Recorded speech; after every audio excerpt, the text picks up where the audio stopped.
Nouvel exercice applicatif, on désire avoir un programme qui nous permettrait, dans des inputs, de saisir le genre, le nom, le prénom, le nom de la série préférée de la personne, et ensuite afficher tout simplement dans une zone l'ensemble de ces informations dans une phrase. Merci, monsieur, madame, un tel, d'aimer, et ensuite le nom de la série en question. Donc l'idée, c'est de pouvoir récupérer plusieurs inputs et de les combiner dans une seule et même chaîne de caractères. Et bien c'est parti. Fichier numéro 16, exo série .html. Je mets mon code, script, et on va créer notre body, notre HTML. Alors, j'ai besoin d'un input de type texte. Ça, il va avoir un ID, c'est le genre de la personne. Et évidemment, on va quand même faire plus ou moins la même chose pour les autres. Le nom, le prénom et sa série. Je viens marquer en face le texte que je désire, le nom, le prénom et la série. On va pas s'embêter ici à mettre quelque chose d'esthétique, c'est pas très intéressant. On va bien mettre le genre, le nom, le prénom et la série. Attention, on ne met pas d'accent, on ne met pas de caractères spéciaux, on ne joue pas avec ces éléments-là, on met un nom très simple et surtout pas d'espace. On n'oublie pas de faire un petit input button pour faire le bouton ID valide value validé. Et on veut afficher ça dans une div. Donc ça va être la même chose. Div message. Et c'est bon. Maintenant, il n'y a plus qu'à tout simplement déclencher le clic sur le bouton et récupérer toutes les données. Donc il n'y a qu'un seul bouton valider. On ne va pas s'amuser à valider chaque élément indépendamment les uns des autres. On veut vraiment avoir une interface comme celle-ci, les éléments les uns derrière les autres, et hop, on clique sur le bouton valider.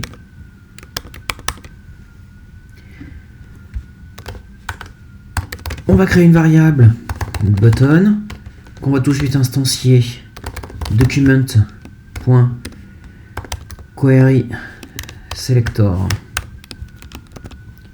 valide. Ensuite, ce bouton valide .onClick est égal à function, j'ouvre, je ferme. Une fois que je suis rentré là-dedans, j'ai plus qu'à récupérer chacune des données, comme dans l'exercice précédent. Alors j'ai besoin de la variable genre, prend pour valeur document.querySelector, et on va récupérer le genre. On va faire exactement pareil pour le nom, le prénom et la série. Et il n'y a plus qu'à changer chacun.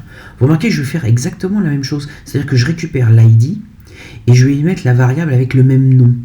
Alors, c'est pas encore une fois obligatoire. Ce qui est important, c'est que le mot qui soit là et celui-là soient les mêmes. Mais en soi, ça va être beaucoup plus simple à gérer.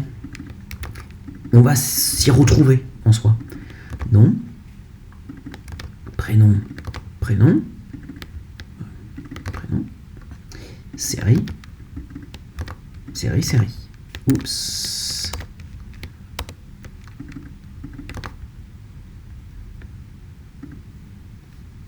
Et voilà. Par contre, c'est pas les objets que je veux récupérer ici. Je veux récupérer les données. Je veux récupérer les valeurs. Donc, ce qui m'intéresse, c'est point value à chaque fois.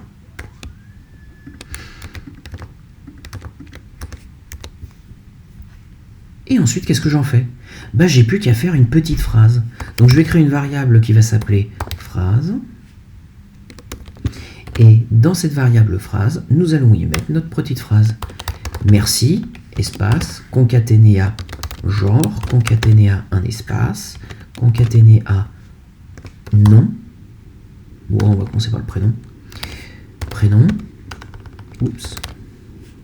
prénom, plus espace, plus nom de famille, plus d'aimer, espace, plus la série. Et puis, plus, on va quand même y mettre un point. Là, par rapport à un énoncé, j'ai juste besoin de pousser ça dans message. Donc, je suis pas obligé de mettre ça dans une variable, on va simplifier, on va gagner un petit peu de temps, on va dire.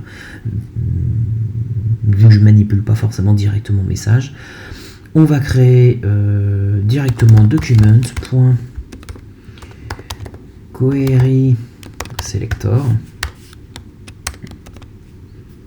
message .innerHTML est égal à la phrase. On vérifie tout de suite ce que ça donne. Je tape un genre, je tape un nom, je tape un prénom, je tape une série, je valide. Merci. Avec toutes les informations d'aimer cette série. Et voilà, c'est fait. Vous remarquez que j'ai pas forcément ici, je suis pas forcément passé par une variable pour le faire, c'est pas une obligation, des fois on peut gagner du temps en faisant ça si on ne fait pas des multi-manipulations. Si on revient un petit peu sur l'exercice que l'on avait, enfin l'exemple qu'on avait réalisé, j'avais donné cet exemple-là en disant, ici j'ai fait document query selector le lien .href pour aller modifier le href, et ensuite comme je modifiais le title et linéaire HTML, c'était pas très intéressant parce que j'étais obligé de refaire le travail 3 fois, et en cas de modification, je suis obligé de refaire le travail encore une fois 3 fois. C'est pour ça que j'avais donné un exemple 2 où on pouvait prendre l'objet, le mettre dans une variable et manipuler la variable. Ce qui était beaucoup plus intéressant parce qu'aucun changement d'idée, on a juste à modifier à un seul endroit. Mais si on sait, c'est le cas de cet exemple-là, on sait qu'on modifie qu'une seule fois l'objet, on ne modifie que là, je ne vais pas m'embêter à fabriquer une variable inutilement. Je peux me satisfaire de cette solution.